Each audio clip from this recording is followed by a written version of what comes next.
Este é o Perspectivas Adulteradas, o podcast onde infância e nostalgia se encontram com a vida adulta.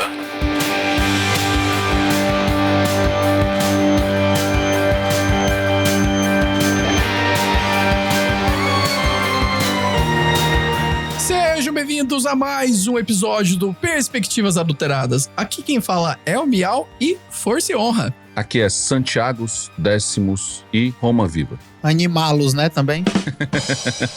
Fala, seus desajustados, aqui quem fala é GG e todos os caminhos levam a Roma. Aqui é Eduardo Spor e hoje vamos falar sobre esse império aí que, de certa forma, pelo menos na nossa imaginação, está vivo até hoje, né? Muito bem, ouvintes. No episódio de hoje a gente está aqui para falar sobre um tema interessantíssimo que é o Império Romano e como ele é retratado na cultura pop, seja em filmes, séries, livros, jogos e assim por diante. Então a gente trouxe uma galera aqui bem bacana para falar sobre o assunto, né? A gente trouxe o GG e o Santiago, que são os especialistas em filmes e séries e afins, e o Eduardo Spor, que dispensa apresentações, né? Então a gente vai falar bastante sobre isso, vai devagar bastante também, vai fugir da pauta, não tanto, espero, mas é isso. Então pega aí o seu manto púrpura e vamos lá pro episódio.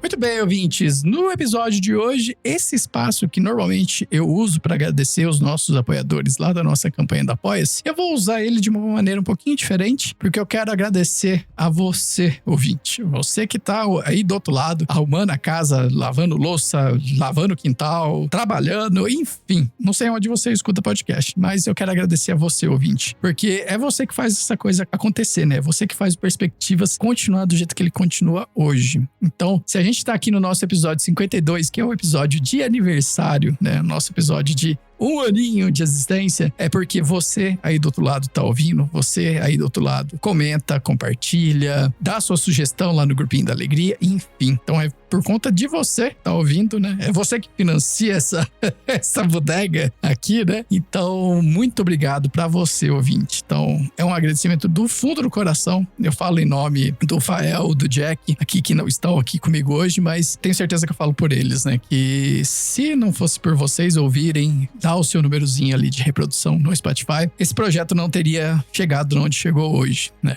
Então, esse é o meu primeiro agradecimento de coração. Muito obrigado mesmo. Espero que você continue ouvindo a gente nos próximos 52 que vão vir aí pela frente e sei lá quantos mais vão vir pela frente, né? E o meu outro agradecimento aqui é para quem ajudou a construir o Perspectivas do jeito que ele está. E eu digo isso porque a gente começou esse projeto com 3 pessoas. A gente começou lá no episódio 1 com eu, Rafa e o Jack. A gente começou contando história de infância, que era aquilo que a gente tinha de lembrança, né? Mas se não fosse pelas pessoas que a gente agregou no caminho, né? Esses convidados que toparam aceitar o convite de em algum momento conversar com a gente, eu não sei se o Perspectivas também estaria no volume que está hoje, né? De episódios, né? Porque a gente sabe, invariavelmente, as histórias poderiam se repetir, os assuntos ficarem meio brocochôs ali, enfim. Mas com a participação de convidados novos, né? De amigos novos que a gente acabou angariando no meio do caminho, o Perspectivas, ele pôde avançar e continuar sendo produzido do jeito que está sendo hoje, né? Então, eu agradeço demais a vocês que participaram, vocês que são convidados dos episódios, né? Que aceitam prontamente a participação, aceitam trocar ideia com a gente. Então, agradeço demais. Não tem como eu agradecer nominalmente, porque eu tava fazendo a conta antes de gravar esse recadinho e a gente já tem 33 pessoas que passaram pelo menos uma vez aqui no Perspectivas. Então, cara, é um número muito grande. E eu não tava pensando que eu ia conseguir, depois de um ano, olhar pra trás e falar, caraca, trouxemos pelo menos 33 pessoas pra falar com a gente durante esse um ano. Então, muito obrigado pra você que aceitou o convite e que participou em algum episódio aqui. Logicamente que eu vou agradecer nominalmente alguns aqui, porque é o que eu fiz o meu ranking aqui de participações e, cara, são quase participantes fixos já aqui nos episódios, né? Então, um grande abraço pra Thaís, do Novela Cast, pro Santiago, lá do Incontroverso, pro Diego, lá do Bonfire e do Nerfcast, não confundir com Nerdcast, gente, por favor. E também pra Yara, que é a nossa fã número 0 e que tá participando desde sempre aqui com a gente. E também pro Ribas, lá do Paranormal FM. Então, a vocês, muito obrigado. Como eu falei, vocês já são quase membros fixos aqui do cast, né? Sempre que eu chamo vocês não hesitam, né, de participar. Então, cara, agradeço demais a vocês por tudo mesmo. Pelas ideias de pauta, pelos assuntos que a gente conversa, pelas risadas que a gente dá nos episódios, pelos desvios de pauta, né, Santiago e Thaís? Vocês que são a dupla dinâmica aí de desvio de pauta. Então, muito obrigado mesmo, coração. Vocês são, assim, pessoas excelentes que eu espero levar pra minha vida inteira, né? Vocês são novos amigos de infância, como o Santiago sempre fala, né? Que a gente descobriu aí no meio do caminho do podcast. Então, muito obrigado mesmo por tudo que vocês têm feito pelo Perspectivas, né? A gente não chegaria onde a gente tá hoje sem a ajuda de vocês. Então, muito obrigado mesmo. E o último recado aqui que eu tenho que dar pra vocês... Não, na realidade não é o último recado, não. Eu lembro que eu pedi pro pessoal gravar alguns recados, né? Sobre como vocês conheceram Perspectivas, com relação a temas que vocês mais gostam e assim por diante. Eu vou colocar esses recadinhos agora aqui. Eu não vou comentar um por um, mas eu vou colocar aqui na sequência, até pra gente trazer um pouco da participação de vocês aqui para dentro do episódio, né? Então, eu vou dar o play aqui nesses depoimentos que a gente recebeu e na sequência eu vou dar meu último recadinho. O primeiro recadinho aqui é do Santiago. Fala, galera. Aqui é o Santiago de Fortaleza, lá do Incontroverso. Bom, eu conheci o Perspectivas Adulteradas graças à minha amiga Thaís do Novela Cast, que me deu um presentaço no Dia das Crianças. Isso mesmo, no Dia das Crianças eu ganhei de presente um podcast de nostalgia e um grupo de amigos. Bom, no dia 10 de outubro de 2024, Cristiano entrou em contato comigo, me chamando para participar de um episódio onde falaríamos sobre filmes de viagem no tempo.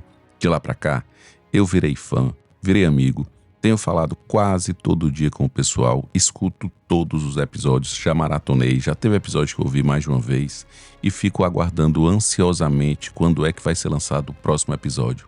E poder estar presente aqui neste episódio de 1 ano é uma honra. Muito obrigado. Valeu. Foi bom. Adeus. Vamos com o recadinho agora do Calanguinho, né? Do Anderson Calanguinho, lá de Campo Mourão. Olá, tudo bom? Aqui é o Anderson Calanguinho. Vocês já devem ter visto aí os agradecimentos do nosso querido Miau. Eu conheci vocês aí, o Perspectivas, através do Instagram. E achei uma maneira legal de escutar as ideias parecidas com a minha, ver as referências das antigas, né? As perspectivas adulteradas que a gente tem. Porque a galera que anda comigo aqui são bem diferentes de mim, então eu encontrei em vocês aí um grupo de amizade bem bacana mesmo. Conheci outros podcasts através de vocês e valeu, sucesso.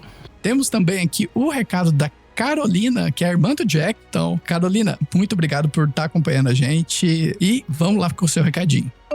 Eu conheci o podcast de vocês porque um dos hosts, o Daniel, mais conhecido como Jack, é meu irmão mais velho, por parte de pai.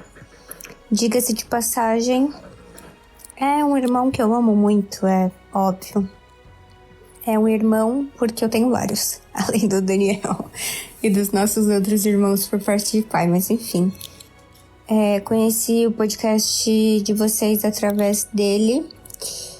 E com certeza o episódio que eu mais gostei, o que mais me marcou foi o primeiro. Histórias de infância, se eu não me engano o nome. Porque eu lembro muito do meu irmão. Eu lembro muito do Jack na minha infância. Foi através dele que eu comecei a gostar de Charlie Brown.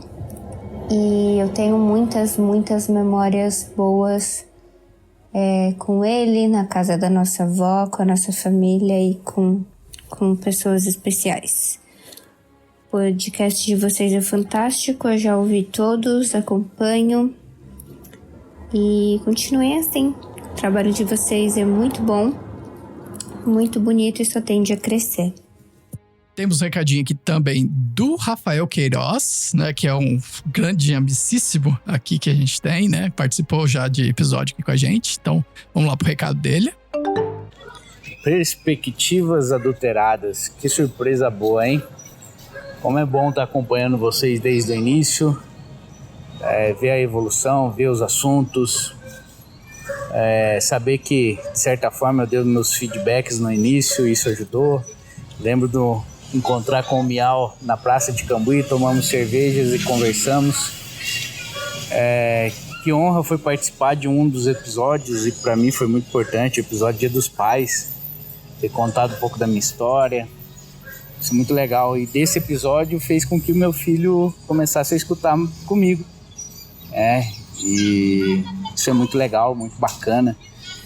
Então, parabéns a vocês aí por um ano de vida, por todos os episódios, que venham muitos anos de vida. Conte aí comigo, com minha divulgação, o que precisar. Muito obrigado por sempre mandar um abraço pro meu filho também nos episódios, ele fica muito feliz. E ele não fala os palavrões, tá? Ele nem gosta de palavrão, mas ele entende a situação. Mas é isso, gente, parabéns, muito obrigado aí por esse podcast, por todos os convidados, a evolução de vocês e o conhecimento que está trazendo pra gente de uma forma leve e espontânea, tá bom? Um abraço. E por fim, vamos aqui com o recado da nossa fã número 0, a Yara. Olá, pessoal, tudo bem com vocês? Aqui é a Yara, a fã número 0 do Perspectivas Adulteradas, ou a irmã do Mo, ou a trollada, que foi enganada por todos, que o podcast ia acabar. Mas o principal é a testemunha de várias das histórias que eles contam. Eu conheci o Perspectivas quando vi os meninos postando no Instagram. Fiquei muito curiosa e animada, fiquei muito mesmo animada. Falei, o que esses doidos estão aprontando dessa vez? E quando saiu o projeto, eu realmente fiquei encantada. Eu tava passando um momento difícil e foi uma alegria, uma alegria muito grande pra mim. Lembrar várias histórias, dar risada com coisas novas. O pessoal é muito legal, abriu portas pra muita gente bacana, me trouxe também pra esse universo de falar. Eles me dão algumas oportunidades aí pra estar participando junto. O meu episódio favorito é o episódio do História de Terror Japonesa, apesar de eu ser uma cagona de mão cheia, porque o susto que eu tomei naquele episódio, eu quase caí da cadeira no meu trabalho. Isso tá registrado, então ficou na memória. Parabéns aí pela edição, pelo humor, pelas ideias, por tudo, por cada detalhe. Parabéns por um ano de podcast e que vocês não parem nunca. Foi muito bom. Isso foi um caminho para reaproximar a gente. E depois da pandemia, que acabou afastando todo mundo, né? E também foi muito gratificante ter um novo grupo de amigos, melhores amigos de infância. Tá bom? Todo sucesso do mundo para vocês. Um beijo! Muito bem, pessoal. Então, um último recado que eu tenho aqui pra dar pra vocês é que esse episódio agora, né, como eu falei, é o episódio 52, né? A gente trouxe aqui, né, o Eduardo Spor novamente pra conversar um pouco sobre o Império Romano na cultura pop, né? A gente vai falar um pouco sobre o trabalho dele com a trilogia. E esse episódio, ele marca o fim da temporada aqui que a gente tem, né? Então, o episódio 52, ele marca esse fechamento de ano, né? O fim da nossa temporada e o começo de um novo ciclo, né? O começo de uma nova temporada. Então, como a gente bem sabe, depois de um ano de trabalho, o CLT, ele tem o direito às férias. Então, o nosso editor, vulgo eu, aqui, eu vou tirar um mesinho de férias aqui da estrutura do Perspectivas, né? Então, pelo menos a parte de edição. Então, durante um mesinho, somente um mesinho, peço muita paciência para vocês, não teremos episódios novos aqui no Perspectivas. Então, é uma excelente oportunidade para quem tá começando a ouvir agora, fazer a maratona para trás com calma, e também a oportunidade de você que já ouvia a gente desde o início, ouve lá de novo algum episódio que você gosta para ajudar a gente a aumentar o nosso número de reproduções. Então, é isso, pessoal. A gente vai ficar um mesinho aí sem publicações novas, né, pelo menos, porque eu preciso também dar uma descansadinha, senão eu vou morrer aqui Porque a gente aqui, pra vocês que acompanham a gente de perto, a gente é produtor, digamos assim, amadores, né? Então a gente não tem nenhuma plataforma bancando a gente não vive disso exclusivamente, né? Então o Perspectivas, ele é pode se chamar de um hobby nosso, pelo menos pra mim, né? Mas que eu me dedico muito pra entregar a qualidade que vocês escutam semanalmente. Então demanda tempo, demanda dedicação. Então, tudo isso que vocês veem acontecendo semanalmente, ele vem de horas que a gente tira, né? De horas que a gente abdica no nosso descanso aqui para poder trazer conteúdo para vocês. E, além de tudo, né? O que eu não reclamo nem uma vírgula é que todo o feedback que eu recebo de vocês, ele só me dá mais combustível para continuar e saber que o que eu tô fazendo tá no caminho certo. Então, agradeço demais a vocês novamente por estar ouvindo e por dar os feedbacks, mas também preciso de um pouquinho de descanso nessa parte de edição. Então, a gente vai dar essa folguinha aqui. Vamos continuar gravando episódios, né, até pra gente ter material aqui. Então, durante esse mês, vamos continuar gravando. Já temos agendas já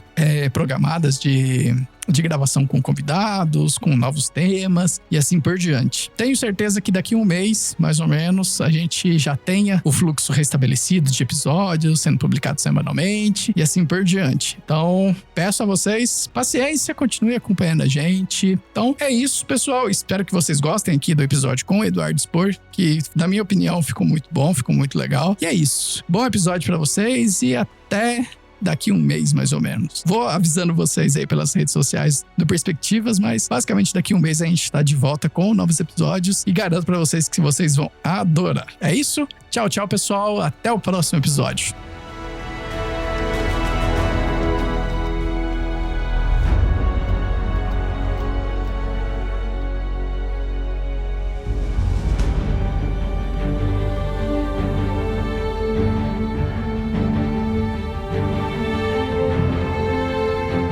Sabe que a cor púrpura não era uma cor popular, Cristiano? Lógico que não, pô. Eu já ouvi falar, agora não sei se foi o Eduardo que eu vi explicando uma vez, mas eu sabia mais ou menos. Não sabia o porquê. Porque era difícil, cara, distrair a cor. Olha aí, velho. É, cara, a cor púrpura, se eu não me engano, ela era retirada da carapaça de alguns bichos marinhos lá e ela era caríssima pra ser produzida. E a pobreza tinha, tipo, um jeito de fazer a cor púrpura e imitar.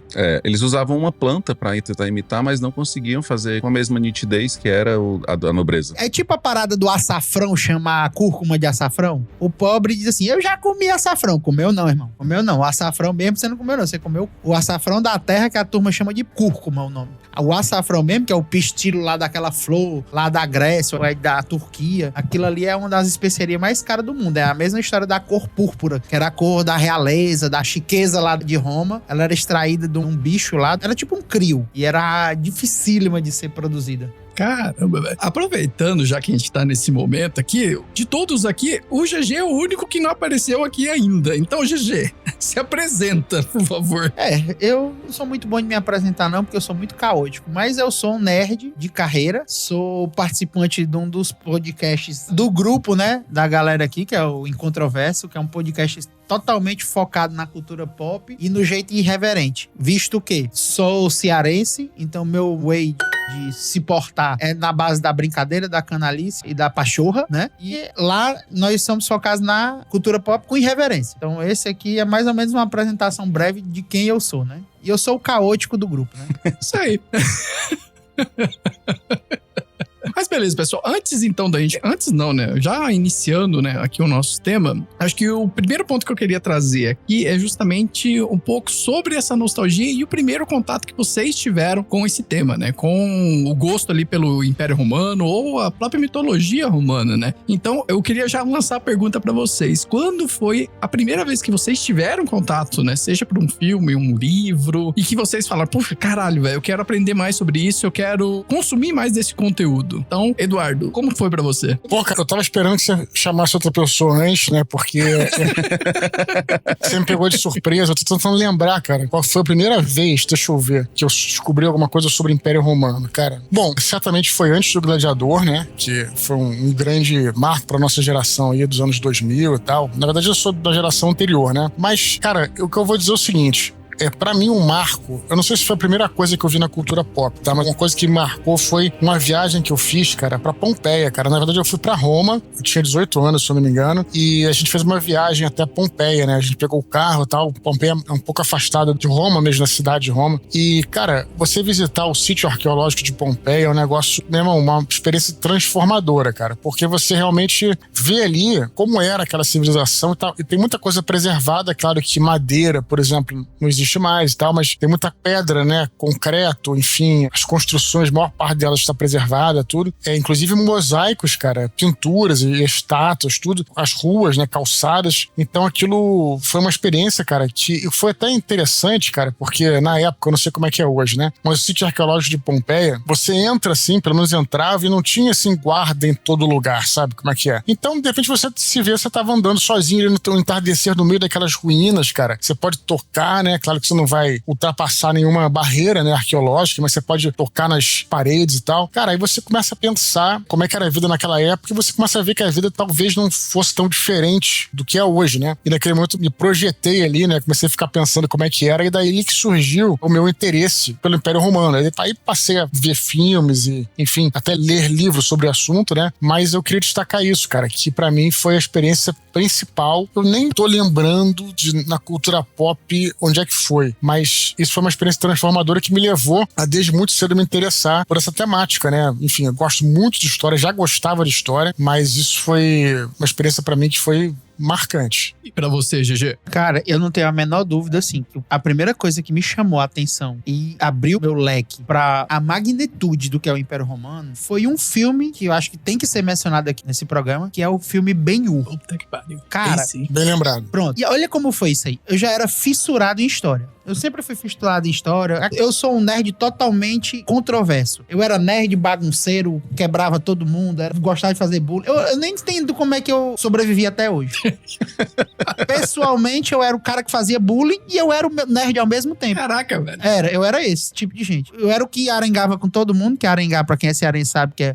Implicava com todo mundo. Eu não era aquele... Lógico, nunca fui aquele idiota de sair batendo em ninguém, porque pra mim nunca foi brincadeira. Mas eu tirava sarro de todo mundo e ao mesmo tempo eu era um dos caras mais inteligentes da turma, né? O nerdão aqui. Então eu gostava muito de história. E um belo dia, eu me lembro demais, nos meus 11 anos, 12 anos, eu tava sem sono num sábado. E sabe aquele filme que passa depois da... Acho que é Tela Quente. Tem a Tela Quente que é sábado, né? E tem um filme que é depois. Intercine? É o Corujão, sei lá. A noite é o Corujão. É no sábado à noite. E aí eu tava sem sono, bicho. Aí eu assistindo aqui TV. E eu sempre, às vezes, tinha esses dias de insônia. E do nada começa um filme. E aí eu disse assim... Caraca, que filme massa. E era um filme que eu via que era um filme antigo, naquele esquema bem Planeta dos Macacos, pelaquela película já, que você via que era um filme antigo, entendeu? E meu irmão, e eu vendo aquele filme, eu digo, caralho, que filme é esse? E eu vendo sobre o Império Romano, eu vendo em Jerusalém, eu vendo... Aí eu disse, cara, quem é esse Ben-Hur? E eu sempre fui católico, né? E eu sempre estudei em colégio católico, e eu vendo assim, Jesus aparece no filme, entendeu? A cura que ele traz, ele dá água pro Ben-Hur quando ele tá sendo... É quase que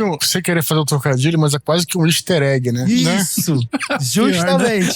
Você vê que é Jesus, mas não vê o rosto, né? É muito maneiro. Parece é mais legal do que o novo, né? Porque o novo, eles carregam um pouco mais, mostram um pouco mais de Jesus e tal. Mas o bacana do antigo era ser só isso, cara. Ser meio que só um easter egg mesmo, né? Uma participação especial. Muito legal mesmo. Ser bem colocado. E aí, no tempo dos Incas, dos Maias, que era o tempo que a gente era jovem, né? Não tinha internet, assim, pra você pesquisar. Porque eu fiquei achando que o Ben-Hur realmente existiu, era um personagem bíblico. Eu disse, caralho, como é que eu não sabia quem era esse cara, bicho? É porque provavelmente você confundia com os Espartacos, né? Que nem era dessa época. Eu fui atrás de procurar se esse cara existiu mesmo, se ele era um herói, estilo Hércules, tipo Espartacus, um gladiador famoso. É porque Espartacus existiu, né? O Espartacus era um gladiador famoso, né? Sim. Eu disse, esse cara deve ser um pica das galáxias de Jerusalém, né? Tipo assim, um Espartacus judeu. E aí, fui pesquisar nas revistas, nas coisas, e eu disse, não, é só um filme. Mas que filme? O filme acabou, era 5 horas da manhã, o sol já tava a pino e eu não notei, porque é um filme gigante, né? Um filme de 3 horas e lá vai pedrada, e não notei que tinha passado a madrugada toda assistindo o filme. E aí eu disse, caraca,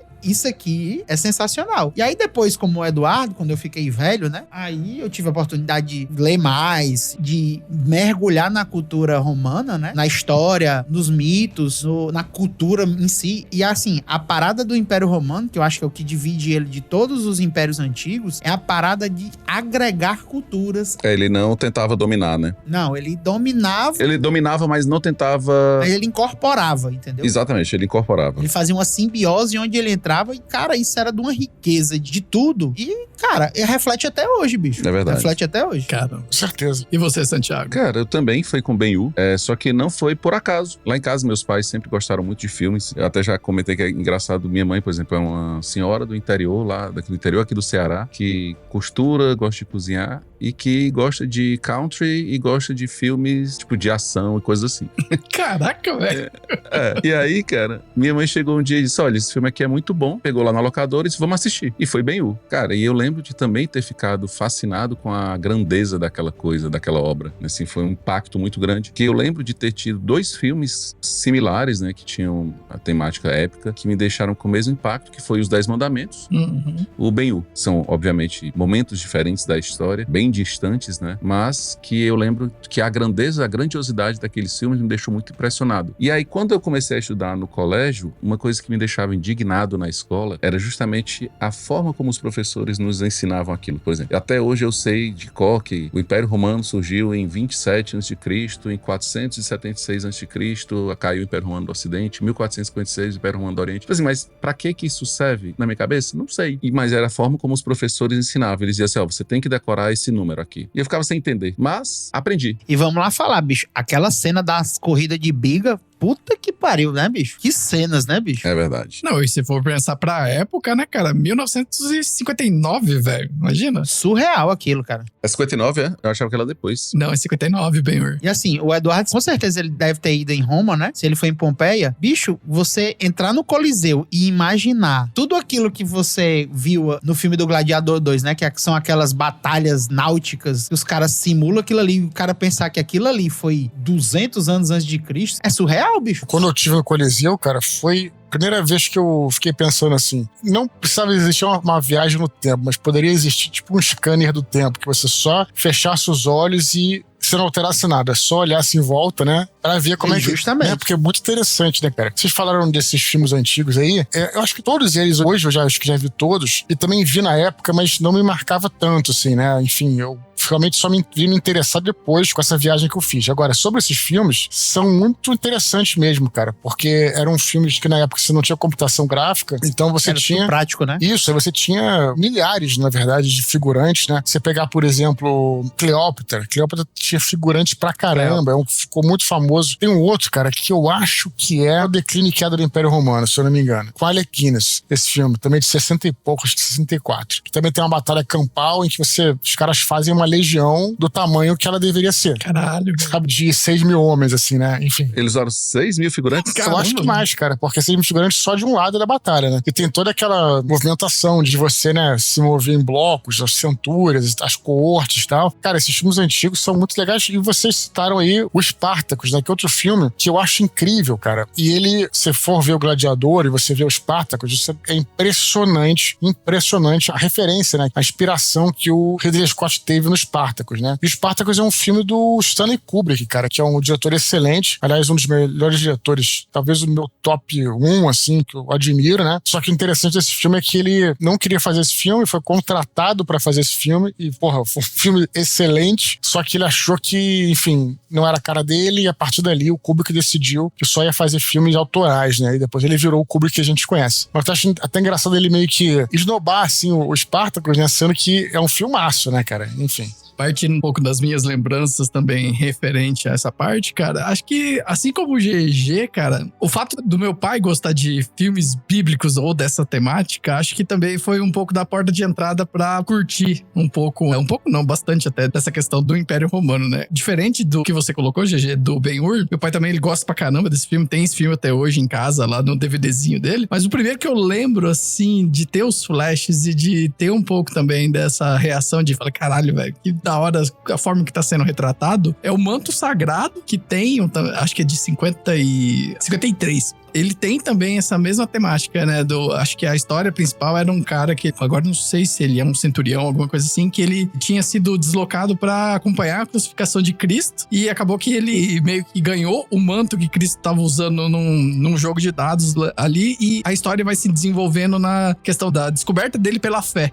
Interessante, cara. Exatamente. Cara, é o primeiro que eu lembro, assim, que retrata um pouco, né, dessa questão da organização romana, né, como que funcionava. E um outro que eu lembro também, esse eu não vou lembrar bem da história, mas é um filme que também é dessa década, né, esse é, acho que de 51, que é Quo Vadis, que eu lembro do meu pai falando muito disso, cara. Cara, eu lembro desse nome, mas eu não faço a menor ideia de que filme é esse, mas eu lembro. Caraca, só filmão, viu, bicho? Só filmão. Sim, eu lembro muito do meu pai falando sobre isso. Um filme recente que chama, acho que é Ressurreição, o nome do filme, cara. Cara, o filme tem uma premissa muito legal, cara, que é o seguinte, é a história de um tribuno, né, na verdade é tipo um oficial, ele tá acima de centurião, mas não chega a ser general nem nada, assim, tipo um oficial, uma patente alta, né, ele é de Jerusalém, né, ele tá lá estacionado em Jerusalém com as tropas dele e tal, e aí o Pôncio Pilatos, eu não sei o que, fala, tá tendo uma crucificação de um cara que é meio agitador, eu quero que você vá lá só pra supervisionar essa crucificação e tal, e aí ele vai, né, e tem a crucificação de Cristo e tal, ele fica lá observando, afasta as pessoas e tudo, e o corpo de Cristo é colocado, né, na tumba, né, e ele recebe a missão de fazer com que o corpo se mantenha ali. Essa negada não hobby, né?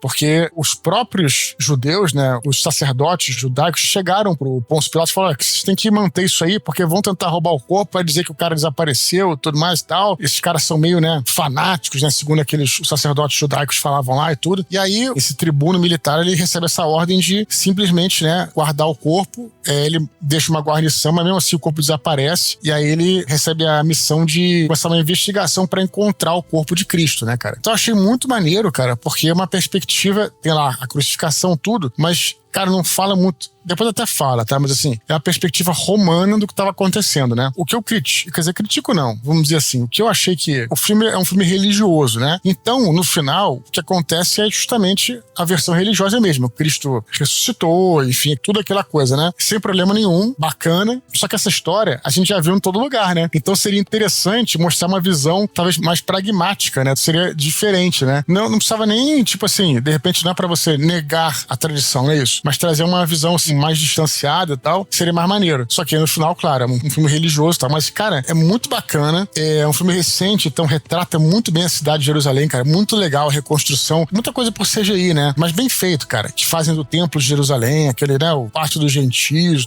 pô, muito legal, cara, muito legal, vale a pena. Eu fui a Jerusalém, né, então, porra, dá pra comparar mesmo, sabe, tipo, de como é que era. Muito bacana. A Ressurreição, eu acho que tá na Netflix. Tá com o menino, aquele menino que faz o Draco Malfoy, sabe, aquele lourinho. Ah, sei. Tom Felton. Ele faz tipo um, sei lá, um decurião lá, um auxiliar desse tribuno militar. Bem maneiro o filme, cara.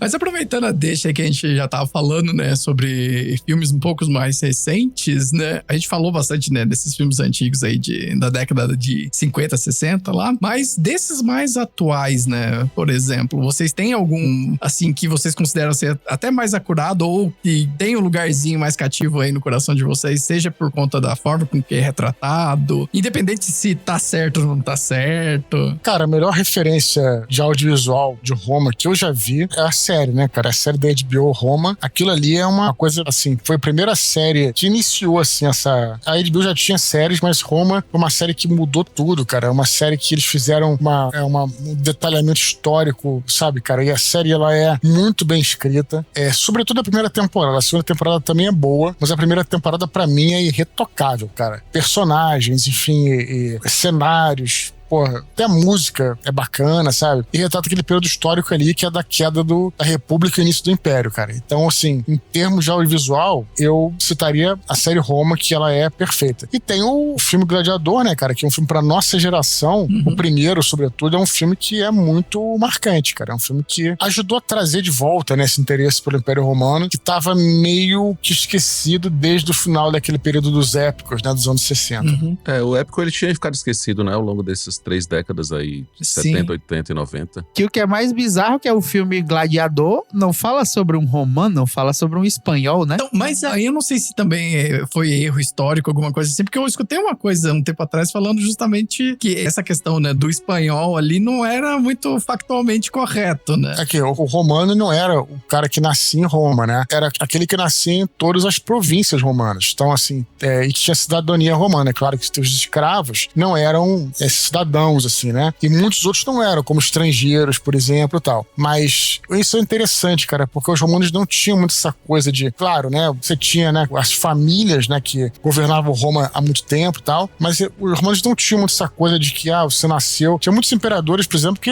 tinham nascido, vamos dizer assim, em outras províncias, né? Não na italiana, Não, né? já. Vários, desde o início do Império e tal, né? Então... isso não era uma questão para eles, né? A gente tem essa ideia porque o nosso conceito de Estado Nacional remonta à Revolução Francesa, que criou essa ideia de países, né? Então, nasce no Brasil, você é brasileiro e tal. Mas em Roma não tinha isso. Para se tornar um cidadão romano, qualquer um poderia se tornar um cidadão romano, desde que, por exemplo, né, escolhesse o nome romano, pagasse impostos e falasse latim e tudo, você poderia virar até mesmo um germânico, né, que tivesse condições e tal, poderia virar um cidadão romano. Então, quando fala romano, não é o nascido em Roma, nem mesmo na Itália, né? Mas nascido no Império Romano. E é engraçado que eu acho que foi um dos primeiros impérios, assim, da história a fazer isso, né? Você não precisa nascer em Roma para ser romano, como você disse. Você serviu o exército também. Tem várias maneiras de você se tornar um romano, né? Eu não sei se foi o primeiro, cara. Assim, ficaria difícil de analisar porque eu não tenho essa informação, mas se você voltar um pouco no tempo, naquela região, pelo menos, você tinha a Grécia, né? A Grécia tinha cidades-estados gregas, né? Então aí realmente, né, o espartano nasce Esparta, a ateniense nasce Atenas, tal. Eles tinham essa coisa de orgulho pela cidade. Posso arriscar falar sobre isso, né? Mas o próprio Alexandre o Grande também depois ele expandiu muito o império. Ele considerava... O Alexandre o Grande era macedônio, né? Mas ele se considerava não um grego, mas assim, um helênico. Então o helênico, a cultura helênica na Macedônia também, todos que, né, eram influenciados pelos gregos eram considerados helênicos por ele. Mas eu não sei se isso tem a ver com a cidadania. Aí já não sei te dizer. Posso falar sobre Roma, né? Eu me lembro que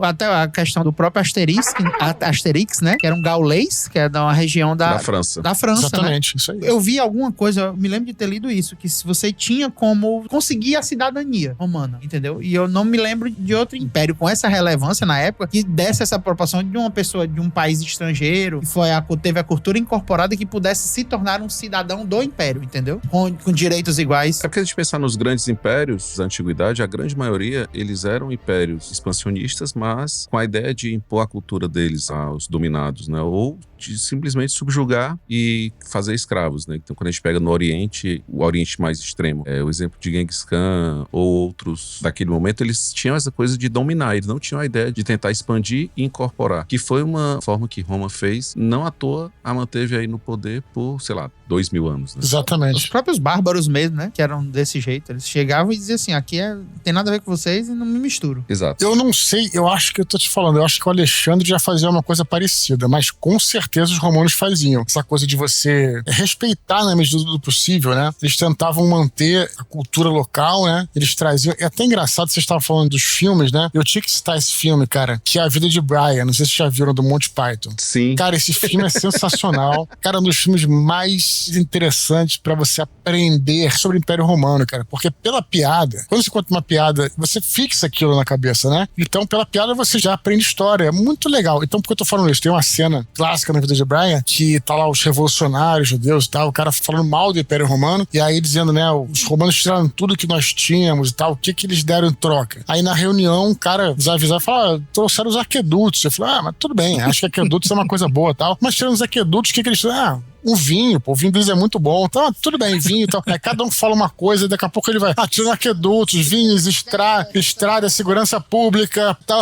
que os romanos fizeram por nós. Malditos! Muito legal. Eles, nos têm feito de palhaços, pegaram tudo o que tínhamos. E não apenas de nós, mas de nossos pais e dos pais de nossos pais. E dos pais de nossos pais. E dos pais dos pais dos pais de nossos pais. Tá legal, não precisa exagerar. E o que foi que eles nos deram em troca? O aqueduto. Quê? O aqueduto. Eles nos deram isso, é verdade. E esgotos. Ah, sim, esgotos. Lembra-se como essa cidade costumava ser, não é? Concordo que aqueduto e esgotos foram duas coisas que os romanos nos deram. E as estradas? Também fizeram estradas, mas não precisavam falar de estradas. Mas além de esgotos, aqueduto e as estradas... Irrigação. Medicina. Medicina. Educação. Educação. Tá, mas não vamos exagerar. E o vinho? Muito importante.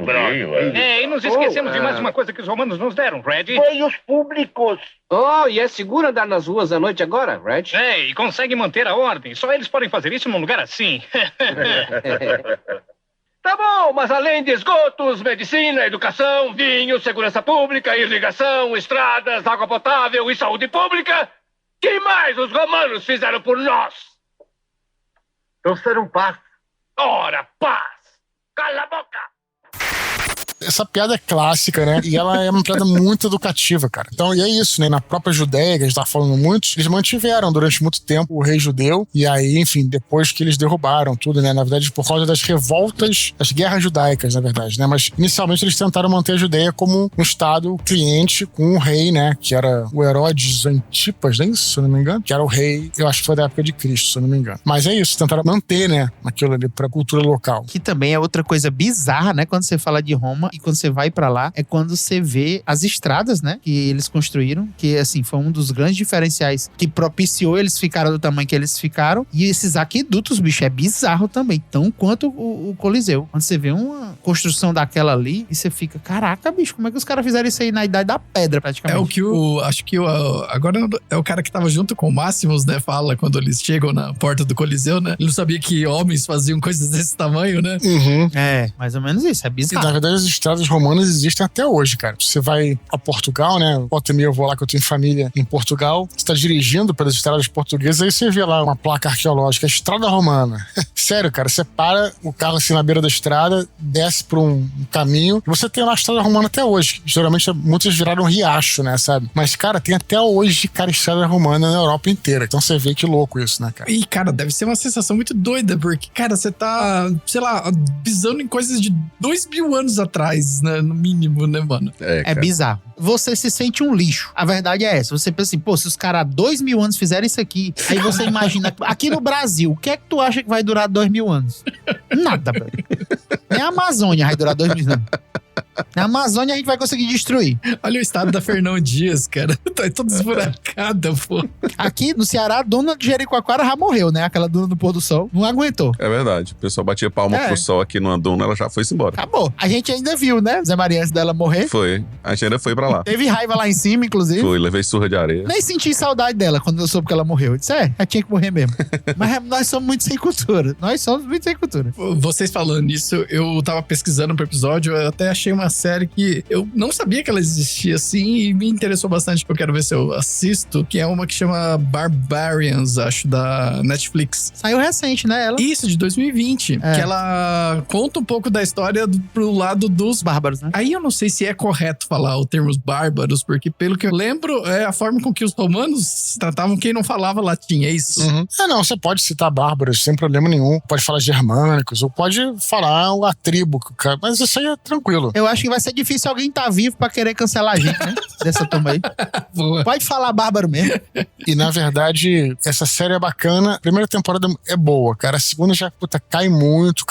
Mas a primeira temporada eu aconselho a assistir, cara. Inclusive ela é fechada, né? Uhum. Conta basicamente a história daquela batalha da floresta de Totemburgo, que foi a maior derrota que os romanos tiveram, né? Lutando contra os bárbaros, né? Os germânicos, nessa região da Alemanha e tal. Eles foram emboscados, uma legião praticamente toda se perdeu, né? Foi quase que dizimada, e aquilo já foi uma das coisas que levou os romanos a não avançarem além do rio Reno, né? Então, inclusive, eles chamavam a fronteira do Império Romano pelo norte, era justamente o rio Reno e depois o rio Danúbio. Do Danúbio eles avançaram um pouco através do Danúbio, tá? Mas o Reno não avançaram, justamente por causa dessa batalha. Foi uma batalha humilhante, cara. Os caras foram emboscados na floresta e tal, enfim. E aí a série conta essa história e dá pra você ver a primeira temporada e fecha muito bem. A segunda eu comecei a ver, cara, já achei muito chato, enfim, mas a primeira acho que vale a pena, cara. A primeira pode ser interessante, sim. O bacana dessa série é que os romanos falam latim mesmo, né? Falam latim da época, inclusive. Caraca, que legal. Só que os bárbaros falam alemão moderno. Isso que eu achei caído. Falei, pô, poderiam falar... É uma série alemã, né? Poderiam falar um alemão antigo, né? Acho que não teve verba suficiente. Eu até entendo, assim, acho maneiro. Não porque... que fosse mudar muito a experiência da gente, né? Porque a gente, eu, pelo menos...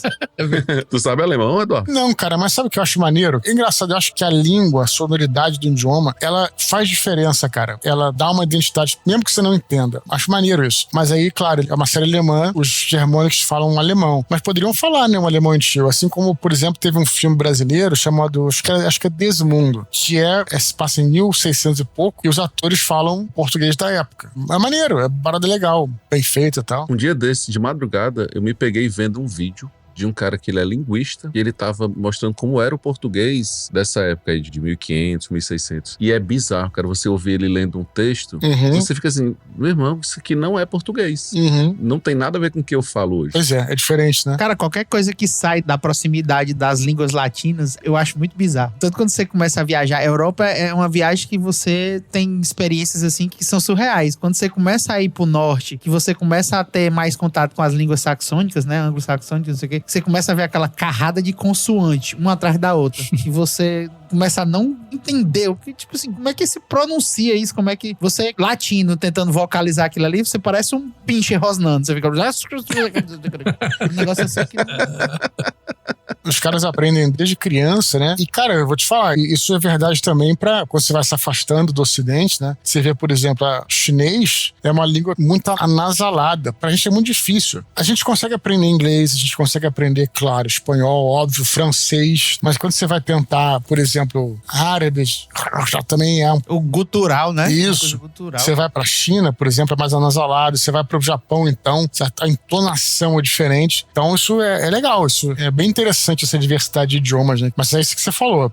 É pauleira pra aprender. Depois de velho. Todo japonês parece que tem problema de garganta, né? Ele sempre termina com né? Tem uma coisa assim.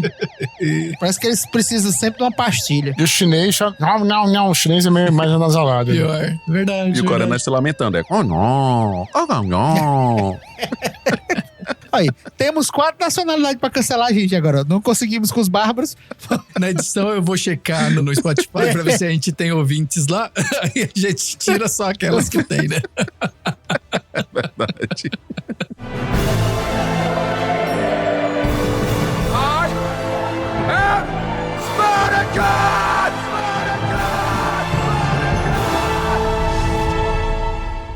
Mas avançando já então aqui pro nosso terceiro bloco, então agora, Eduardo, vamos falar um pouco sobre a trilogia do Santo Guerreiro, né? A gente já deu esse contexto sobre as obras da cultura pop que tratam desse assunto, agora vamos falar sobre a sua obra que trata desse assunto, né? Como vocês sabem, eu comecei escrevendo fantasia, na verdade, Batalha do Apocalipse, depois a série Filhos do Éden. Quando eu terminei Filhos do Éden, eu falei, eu quero escrever uma ficção histórica, né, cara? Eu quero escrever um romance histórico. Primeiro que eu sempre gostei de história. Segundo, pra me desafiar um pouco, né? Pra sair um pouco do lugar comum, que era fantasia. Pra gente que joga RPG e vê filmes de fantasia, é um lugar comum. Então deixa eu me desafiar um pouco, mas também me deixa me desafiar não muito distante do que eu gosto, né, cara? Então, resolvi fazer uma ficção histórica, escrever uma ficção histórica, e aí fui pensar, primeiro, em que período histórico que eu escreveria. E aí, por essas razões que eu falei no início do nosso programa aqui, eu sempre estudei, desde lá dos 18 anos, estudei assim de forma voluntária mesmo, né? Eu estudei o Império Romano, né? A história romana. Então, beleza, decidi que todos os momentos históricos eu ia fazer sobre o Império Romano, que não facilitou muito a minha vida, porque o Império Romano, como vocês sabem, são 1000 anos de história, então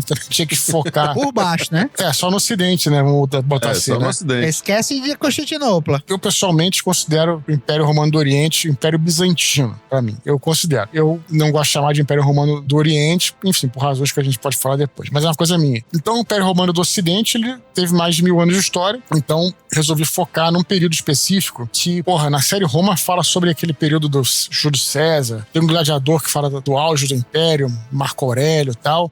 Cara, mas um período que se fala muito pouco é a decadência do Império Romano. Tem pouco romance, pouca literatura sobre isso, tem alguns filmes e tal. Então, nessa época, eu comecei a estudar a decadência do Império Romano e descobri que é uma época melhor de todas pra você escrever, porque o escritor, o que ele quer justamente é o conflito, né, cara? É ter coisas acontecendo, não ter paz, não em nada. E aí você vê que nesse período onde estava tudo acontecendo, né? Desde as famosas guerras, né? Invasões bárbaras, né? Invasões pelo leste dos persas, tal, esses problemas externos, problemas internos, porque o Império estava enfraquecido. Então as próprias províncias do Império Romano estavam buscando sua independência, e aí, porra, se caía uma província, gerava um efeito dominó, né? Que o Império implodia, né? Ele se desmancharia por dentro. Então o próprio imperador, ele precisava lutar contra as rebeliões provincianas. Porra, tem a questão religiosa, né? Porque o cristianismo já era uma realidade nesse período. Cara, então tem tanta coisa. Eu falei, cara, vai ser aqui porque tem muita coisa acontecendo. E um evento, né? O romance histórico é assim, né? Você escolhe um evento principal pra falar, e aí eu descobri que o evento principal da decadência do Império Romano foi essa perseguição aos cristãos, que aconteceu em 303. Foi um evento muito importante que precognizou o fim do Império, cara. É um assunto que, quando eu estudei, fiquei apaixonado por entender isso. Eu não vou dizer que o Império Romano caiu por causa do cristianismo. Não acredito que tenha sido isso apenas. Mas foi um fator muito importante. Esse massacre, né, que foi promovido em 303 contra os cristãos e tal, foi um evento essencial. Falei, pô, que interessante e tal. Eu fui pesquisar sobre os mártires e cheguei, então, no São Jorge, né? É engraçado que as pessoas me perguntam, né? A trilogia Santo Guerreiro começou com São Jorge? Não, cara. Na verdade, acabou com São Jorge. Começou com a ideia de fazer uma ficção histórica mesmo. E aí foi isso, cara. Aí comecei a pesquisar sobre a tradição, né? As histórias, as lendas. Aí achei muito legal. São Jorge sendo um santo militar, e sendo um cara que era muito próximo ao imperador. Então, tudo isso, eu tinha um período histórico fascinante, o personagem mais fascinante ainda. E eu falei, cara, então eu vou escrever sobre isso. Comecei a preparar o roteiro, ok. Vou escrever um livro só. Mas aí, cara, eu vi que é tanta coisa. E olha, eu vou te falar pra vocês, tanta coisa, coisas fascinantes que aconteceram, cara. Isso que é muito impressionante da ficção histórica. Vocês sabem que eu sou também escritor de fantasia, né? Tenho muito orgulho dos meus livros de fantasia, mas a ficção histórica, ela é incrível por causa disso, cara, porque as coisas ali aconteceram e são coisas fantásticas, cara, sabe? E aí eu vi que não ia conseguir escrever um livro só, acabei fazendo a trilogia. Comecei em 2020, né? Publiquei o primeiro em 2020, que é o Roma Invicta, o segundo em 22, Ventos do Norte, o terceiro agora tá em pré-venda nesse momento, né? Enfim. Já comprei, hein? Eu também. Todos.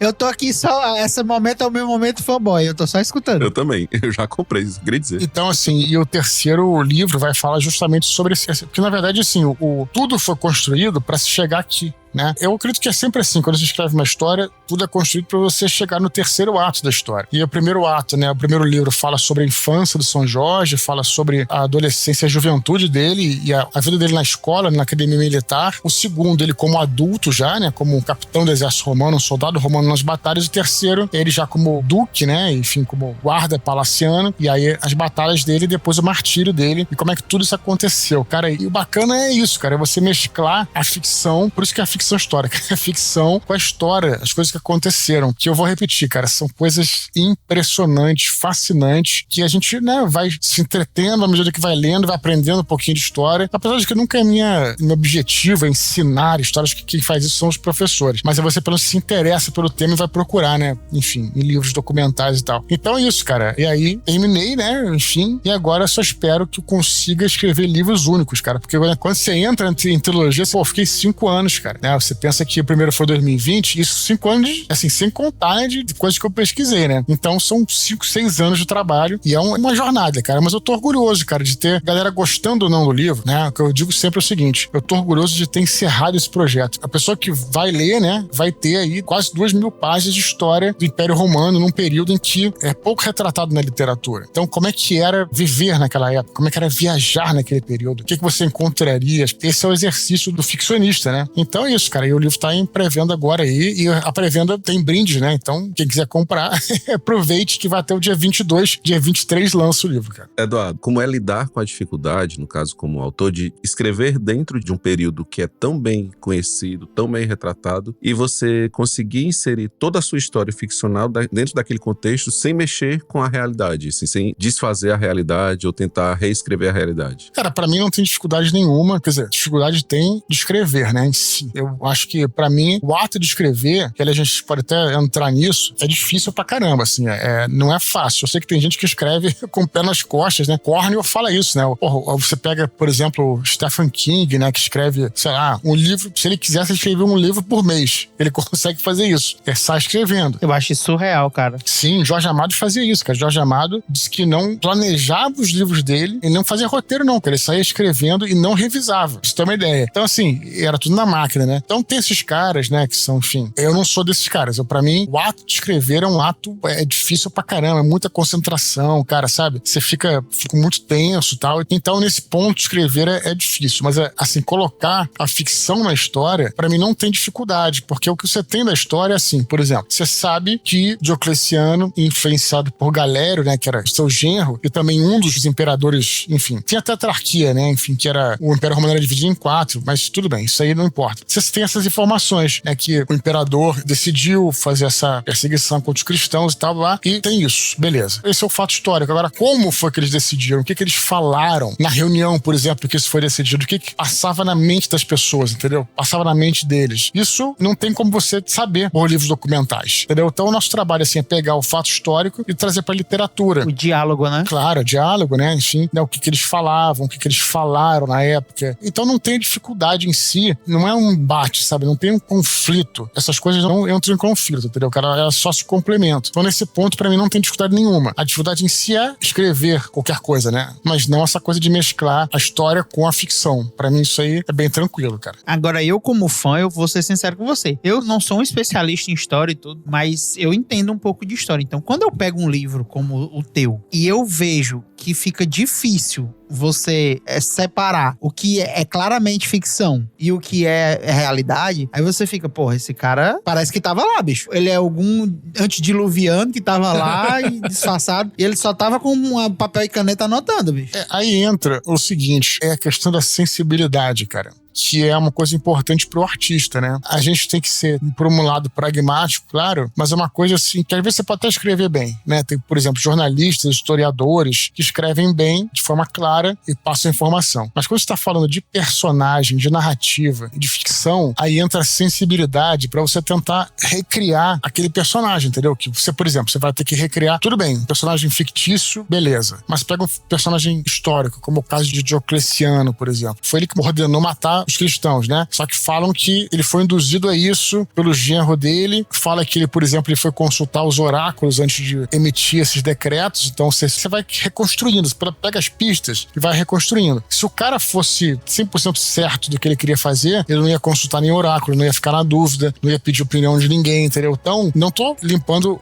a barra do cara, mas ele tinha dúvida. Então isso nos ajuda a construir a parte psicológica do cara. Por exemplo, a esposa dele, a imperatriz, ela, em muitas fontes, fala que ela era cristã. Aí não dá pra saber se ela já era cristã antes disso ou se tornou cristã depois. Mas digamos que ela sempre foi cristã. Então você vê que, cara, então a mulher dele era cristã. Olha só a complexidade disso aí que a gente tá remontando a mente do cara. Então o nosso trabalho é esse, cara.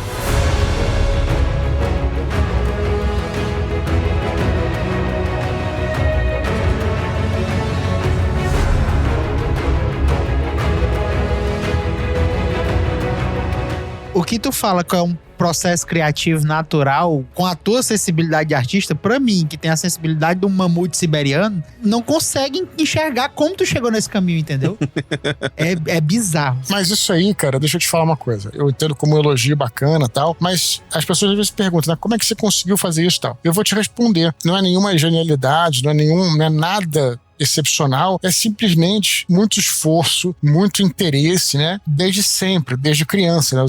Eu escrevo desde 6 anos de idade, que eu escrevi a primeira história e tal. Às vezes eu vejo, por exemplo, eu sou uma negação para desenho, cara. Eu vejo meus amigos desenhando, boto no papel, começo a fazer os personagens, tal, desenho. Cara, eu fico, como é que esse cara faz isso, cara? Pra mim é impossível esse negócio, entendeu? Mas não é impossível, porque eles sempre tiveram interesse, eles sempre estudaram, eles sempre se empenharam e foram por esse caminho. Então, é muito trabalho, entendeu? E aí você vai vai se interessando, até a tua vida acaba se voltando pra isso. Quando você lê um livro, por exemplo, você vê um filme, você acaba sempre dando, sei lá, antenas ligadas naquelas coisas que você pode usar no futuro. Você lê, você fica prestando atenção nas construções e tal. Então, eu tô falando isso porque eu te agradeço muito o elogio, mas também todos somos capazes de conseguir isso. É o que eu falo muito no Minipod, né, que é o podcast que a gente tem de literatura. Mas tem que se empenhar, cara, tem que correr atrás, tem que praticar muito, tem que ler muito. Por exemplo, no caso, eu tô falando no caso da literatura, né? Outras atividades, cada um tem que se empenhar naquela atividade. Mas é isso, cara. Então, às vezes, que a gente que não tem essa vivência pensa dessa forma. Mas é isso, cara. É muito trabalho, enfim, né? Eu fico muito concentrado quando eu escrevo meus livros. E eu acho que isso é importante, porque você pega um diálogo, por exemplo, na hora que você tá criando um diálogo, escrevendo um diálogo, você tem que realmente, achar meio que um santo, sabe, cara? Porque você tem que pensar assim, na hora que um tá falando, você tem que pensar como aquele personagem. Aí no par de baixo passa pro outro. Aí tem que, sabe, fazer pensar... Então eu já me fudi, porque o meu Wi-Fi pra isso aí tá quebrado. Não vai baixar nada, irmão. Download é 0. Então, do jeito que tu tá falando aí, eu acho que se eu me propor a botar isso como meta de vida, talvez na 5ª ou 6ª reencarnação eu consiga. Agora eu sou bom de ler. De escrever eu não sou não, mas de ler eu sou bom. Mas é isso, cara. Essa foi a ideia, né, da trilogia. E aí, cara, finalmente encerrei agora. E estamos aí na... Não, mas calma aí, encerrou essa, Sim, né? Tá. Claro. Cuidado com o nosso coração. Cuidado com essa brincadeira aí, irmão. Não, encerrei a trilogia, claro. Continuarei escrevendo, né? Enfim, mas... A próxima vai ser o quê? Romance histórico japonês? Não sei, cara. Isso é muito provável, né? Mas eu tenho ideia pra muita coisa, né? Eu não pensei qual projeto que eu vou tirar da gaveta. Só acontece aqui pro Eduardo. Eduardo, eu convidei o Gerardo, né? O Cristiano tinha me convidado pra participar. Eu disse, vou convidar o GG. Liguei pro GG. Eu tava voltando do consultório, o GG também. Liguei pra ele. Eu disse, ei, GG, vamos gravar com a gente? O Eduardo vai gravar no Perspectivas. O Cristiano perguntou se você podia participar. Aí ele, cara, se eu te disser que neste exato momento eu estou ouvindo um audiolivro do Eduardo Spohr, o convite já tá aceito. Cara, eu já tinha lido A Batalha do Apocalipse há muitos anos, tipo assim, pouco tempo depois que saiu. Uhum. E aí eu recebi uma publi da Amazon do Audible. Sim. E eu disse assim, eu ganhei 6 meses grátis e tal. Eu disse, vou baixar isso aqui. E aí eu disse assim, vou ver se eu consigo escutar, porque eu gosto muito de escutar podcast. E assim, o Audible até tá atrapalhando minha vida, porque eu tô agora viciado em escutar o livro. E aí eu tô tendo mais tempo pra escutar os podcasts. E aí eu disse assim, vou ver aqui algum que eu queira ouvir, né? E aí quando eu vi, Batalha do Apocalipse, vou ouvir isso aqui. Porque já tava começando a minha memória a assumir muita coisa da minha memória. E assim, aí eu já tava escutando assim umas 8 horas, 10 horas quando o Zé me falou. Disse assim, ele, tu conhece? Eu disse, como assim eu conheço, Eu tô escutando o livro dele agora. Outra curiosidade, o Eduardo, não sei se você sabe, mas aqui, por exemplo, aqui em Fortaleza, tem um colégio muito grande, que é o Colégio Master. E nas turmas ITA, eles usam Batalha do Apocalipse como livro pra leitura, você sabia? Caramba, cara, isso eu não sabia, não. Maneiro. Então, de repente, geralmente eu vou a Fortaleza pra lançar os livros, né? De repente eu tento entrar em contato pra ir lá. Que legal, cara. Bacana pra caramba, cara. Eu estudei lá, o Gerardo estudou lá, minhas filhas estudam lá. E eles foram um dos primeiros colégios do Brasil a instituir na época se chamava Colégio GEL, a instituir essa coisa de formar turmas especiais pra preparar alunos pro ITA. Então, assim, é um colégio bem conceituado aqui. E eles usam a Batalha do Apocalipse na preparativa deles. É porque a proposta do colégio é usar muito autores brasileiros, entendeu? Exato. Quando a gente estudava lá, eles levaram um autor, acho que não sei se ele era cearense, mas era nordestino, que era José Alcides Pinto, pra falar sobre um livro chamado Os Verdes Abutres da Colina. Uhum. Cara, que maneiro, cara. Se eu voltar pra Fortaleza, eu falo contigo, de repente, se você puder... Não diga se não, diga quando. Exatamente. Quando? Não, quando é mais apropriado, porque eu acabo sempre indo, né, quando tem lançamento. Quantas vezes já foi a Fortaleza? Perdi a conta já, de verdade. Não, mas se for fazer o lançamento aqui, eu vou ter que levar o meu pra se assinar, bicho. Eu também. Pois quando você vier, pode falar comigo, assim, o dono lá do colégio, como eu falei, estudei lá a vida toda. Assim, a vida toda não, estudei lá o ensino médio e fui aluno de destaque de lá. Você é o bichão mesmo, hein, doido? E eu tenho contato com o diretor até hoje. Pessoal, assim, falo frequentemente com ele. Então pode ser uma boa, cara. Eu vou falar assim, sei lá, pra ir lá, prestigiar os caras, pode ser maneiro. Sim, e já faz muitos anos e ele é adotado lá. É, bem antigo. Minhas filhas já estão no 9º ano, uma delas, ela estuda lá desde o 1º ano. E eu lembro que no 1º ano, na livraria, eu já via pra vender. Que legal, cara. Bacana pra caramba. Antes da gente finalizar aqui, GG, em off você contou que você tem uma história peculiar com um jogo relacionado a Roma. Então conta aí pra gente, antes da gente ir pro nosso encerramento. Eu tive uma experiência assim, como eu disse, eu sempre fui muito ficcionado nessa parada da cultura romana. Foi assim, disparado, foi a primeira viagem que eu quis fazer na minha vida, foi pra Itália, entendeu? Respirar história, aí Toscana, Milão, a parte do sul da Itália, Sicília. E, cara, uma vez eu era da turma do PlayStation, né? Saí do Super Nintendo e fui pra PlayStation 1, 2, 3. Eu sabia que tinha uma galera já que tinha a parada do Xbox, né? 360 tava vindo muito forte. Só que, bicho, eu tava indo um dia no shopping Iguatemi aqui de Fortaleza, e aí a gente tava lá e tinha acabado de lançar o Xbox One, né? Que era a nova versão, a nova geração do game da Microsoft. E, bicho, eu disse assim, vou ver esse videogame aqui. E tinha um jogo que o nome do jogo era Rise, Son of the Rome. E, bicho, cara, quando eu comecei a jogar aquele jogo, inclusive, assim, se vocês tiverem... Porque hoje com a Xbox Cloud, né? A Xbox Live, como é o nome, Zé? Game Pass. A Game Pass, eu acho que todo mundo consegue acesso a isso no próprio computador. Quem tem PC, né? E tem uma plaquinha de vídeo boa, dá pra jogar. E, bicho, joguem. Quem gosta de cultura romana, joguem esse jogo. Porque, assim, ele é uma aula de batalha. Toda aquela parada que o Eduardo até comentou aqui, falou sobre falange romana, a armadura em si, a gládio, o método de batalha, os arietes, aquela balestra. Tudo isso, você vê, assim, o jogo em si, a história do jogo, a jogabilidade. O jogo é lindo. É lindo. Quando eu olhei pra aquele jogo, eu falei assim, ferrou, vou ter que comprar esse videogame. E eu saí com o videogame embaixo do braço, bicho. Caraca, velho. Eu e meu descontrole financeiro também, lógico, né? Eu não sou rico, eu sou irresponsável. Tem essa história também, né? E eu olhei e falei assim, daqui vai pra casa, irmão. E eu botei o bicho embaixo do braço e levei. E assim, inclusive eu voltei a rejogar esse jogo há uns 2, 3 anos atrás. E o jogo continua perfeito, cara. Eu descobri até que tinha uma expansão. Então assim, quem tem acesso a Game Pass e gosta de jogar videogame, gosta de história, não deixem de jogar Rise the Son of Rome. Foi o primeiro jogo, foi tipo assim, a porta de entrada do Xbox One. E assim, até hoje, o Series S e Series X não conseguiu isso. Não trouxe um título que fizesse assim, caralho, eu preciso desse videogame, entendeu? Nem o PS5 fez isso, cara. Cara, que da hora, velho. Eu vou procurar aqui já. Pode procurar, bicho. Olha que da hora, velho. O nome é Rise. Cara, a história em si. E se eu não me engano, o jogo até tem localização. Ele, entendeu? E eu achei assim, caraca, que isso? A qualidade gráfica da época, porque assim, na época o impacto assim, monstro foi The Last of Us, né? Sim. Que era o PS3, né? Você olha assim, caralho, agora chegaram no patamar. E eu disse assim, vai ser difícil alguém chegar no patamar da Sony. Aí a Microsoft meteu o Rise e eu falei assim, não. E tanto que eu entrei na nova geração de games, né? Que é essa geração aí do Series S e X e do PS4 pelo Xbox. Eu fui comprar o PS4 muito depois, tipo assim, 1 ano depois. E ainda fez eu comprar também. Chegou aqui em casa, ainda veio eu comprar. Não, tu veio aqui em casa, jogou o videogame e falou, vou ter que comprar essa merda. Comprou, entendeu? Exato.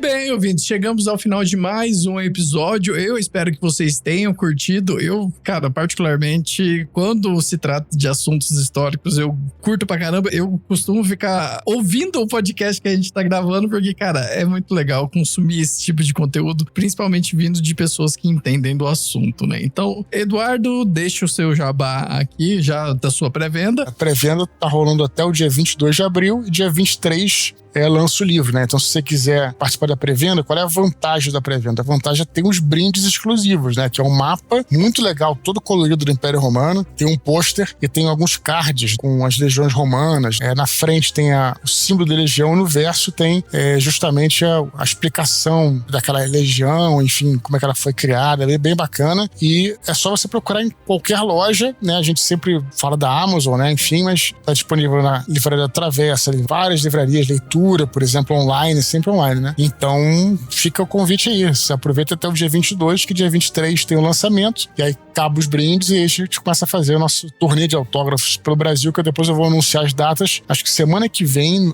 talvez até nessa semana já tenha algumas dessas datas. Show de bola. E aí a gente vai deixar todos os links aqui pro ouvinte, né? Fazer a compra dele, porque tem que comprar, né, gente? Pelo amor de Deus, né? Esse não vai deixar perder de forma alguma. Eu já perdi os meus cards do segundo segundo livro que eu comprei fora da época, né? Eu também comprei na pré, viu? Eu também só tenho um livro, cara. Essa eu mosquei. O do primeiro eu tenho com os cards, tudo que eu comprei na época quando lançou, mas só o do segundo que eu não tenho. Eu tenho porque eu acompanho o Minipod lá no Telegram. Ah, sim. Outro jabá importante, né, cara? Acompanha o nosso podcast, que sai toda quinta-feira, enfim, todas as plataformas, que é o Minipod Literário. E também, se vocês quiserem, o canal do Telegram, que é o t.me/Eduardo Spor. O canal do Telegram tem a vantagem de que não depende de algoritmo. Então, tudo que eu coloco lá você recebe. Então, não tem erro, cara. Vai sempre receber e tal. Mas se você não gostar do Telegram, acompanha o Minipod Literário, que é muito legal, cara. Toda semana uma discussão bacana. Geralmente foca em literatura, mas a galera manda e-mails diversos pra lá, a gente responde, abre discussão, é muito legal. E tem um recente, né, que você até mandou e-mail também, que é o do Retiro Literário, né? Ah, sim, cara, Retiro Literário a gente vai fazer isso, é pra quem gosta de escrita, né? Vai ter um Retiro Literário no interior de São Paulo, perto da cidade de Sorocaba. A gente fez o ano passado, na região serrana do Rio, e agora a gente vai fazer no interior de São Paulo. São 4 dias, cara, de imersão total na escrita, né? Na escrita criativa. E aí a gente fica lá, tem palestras, tem aulas, exercícios, rodas de leitura, tem até mesa de RPG pra galera soltar criatividade e tal. Então a galera fica meio que confinada, vamos dizer assim, né? Não dizer confinada, mas concentrada numa pousada. E, cara, a galera vai produzindo, vai estudando. Cara, é uma experiência incrível que você sai de lá com uma estrutura pra você escrever o seu romance. Sai de lá com toda a escaleta, né? Tudo estruturado pra você começar a escrever, né? Um romance, uma história, pode ser um conto também. Enfim, e aí quem quiser conhecer mais é só entrar lá no meu site, né? O eduardospor.com.br, tem tudo, ou me chamar pelas redes sociais que eu vou explicando como é que funciona. Mas vai ser no dia entre 19 e 22 de junho, né? Que é o feriado de Corpus Christi. Então vão ser 4 dias aí, no feriadão agora de meio do ano, vai ser bem maneiro. Que massa. E os senhores, deixa o jabá de vocês aí também. Quem que faz? O GG ou o Santiago? Zé Maria, melhor de jabá. Bom, galera, nós estamos aí toda segunda-feira no Incontroverso. Semana que vem, provavelmente na semana que esse episódio estiver indo ao ar, ou na semana anterior, não sei exatamente quando vai ser o lançamento desse episódio que nós estamos gravando agora, a gente vai lançar o nosso episódio 104, que seria a comemoração de 2 anos de Incontroverso. Então, quem puder nos seguir, nos ouvir, divulgar, faça, por favor, porque isso ajuda muito a engajar, ajuda muito a entregar lá no Spotify, porque o Spotify dá um trabalhinho para entregar as coisas. É isso. Muito bem, pessoal. Então, o meu recadinho é o recadinho de sempre. Se você gostou desse episódio, curta, compartilha nas suas redes sociais. Se você estiver compartilhando, marca o Eduardo Spor, marca o pessoal do Incontroverso, porque ajuda também a divulgar o trabalho dessas pessoas. E são pessoas, como eu falei, né? Todo mundo que vem aqui gravar com a gente são pessoas que a gente admira, a gente acompanha o trabalho já de longa data, ou às vezes há pouco tempo, e que a gente passou a gostar, né? Então, um grande abraço para vocês aí do Incontroverso. Parabéns aí pelo episódio 104, né? 2 anos de podcast é uma marca top de linha, cara. Então, ajudem essa galera também a aparecer pra mais gente lá no Spotify. Por último, se você já ouve a gente no Spotify, já tá seguindo a gente, não esquece de avaliar com as 5 estrelinhas lá. Isso também ajuda bastante a gente a aparecer pra mais pessoas. E também, se você gostou desse episódio, então deixa o seu comentário ali no Spotify pra dizer o que você achou do episódio. Então, sem mais recados, até o próximo episódio, daqui um mês mais ou menos. E tchau, tchau, pessoal. Valeu. Valeu. Obrigado, Cristiano, pelo convite. Valeu, galera. Obrigado. Até a próxima.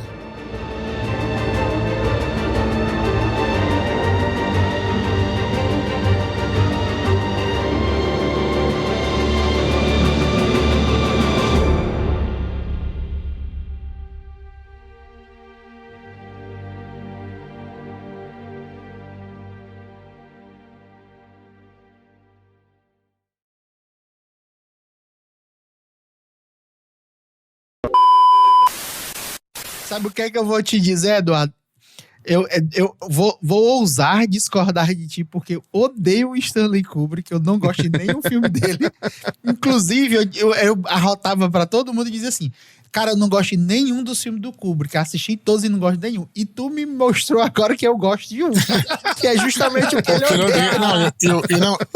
Eu vou te falar, esse sou e eu, não viu, tem, bicho? Aí que tá, o Spartacus, ele é um filme dirigido pelo Kubrick, mas ele não tem a cara do Kubrick. Porque... Tá explicado. Justamente o estúdio, né, interferiu muito e tal, o Kubrick ficou puto, falou, olha, não vou mais trabalhar em nada com o estúdio, vou fazer minhas próprias coisas. Aí você vê que realmente não tem a assinatura dele Enfim, mas o Kubrick é Kubrick, né? Eu sou muito fã. Eu tento não dormir nos filmes dele, cara. Eu juro pra ti. Pô, cara, já viu Nascido para Matar, cara? É difícil Eu acho dormir, cara. Não. É difícil. Esse aí não. Eu vi o A Laranja Mecânica, sensacional. Eu não gosto do 2001. do 2001 eu não gosto. Nossa, o 2001 foi uma das maiores frustrações da minha vida. Eu disse assim, eu não tenho. Das duas mãos. Eu nunca usei droga o suficiente pra entender esse filme. Ou então eu sou muito burro, bicho. Porque faltou algum tempero pra mim ali. Você não gosta de Iluminado? O Iluminado do Kubrick? Eu gosto. Ah, o Iluminado eu gosto, mas, cara, assim, tenho minhas ressalvas. Tenho minhas ressalvas. É o que eu disse, eu sou um poço de incongruência, né, bicho? Então, confere o Nascido para Matar, que pra mim é o melhor filme dele. Estou anotando. Fala sobre a Guerra do Vietnã. Cara, é um filmaço, um clássico. O Eduardo, não tente me fazer gostar de Kubrick, viu? Eu já tô ficando nervoso aqui. Você me deu 2 indicações aqui que eu botei aqui. Agora eu vou te fazer gostar de Woody Allen, que também sou fã, mas aí deixa pra outra vez. Outra oportunidade.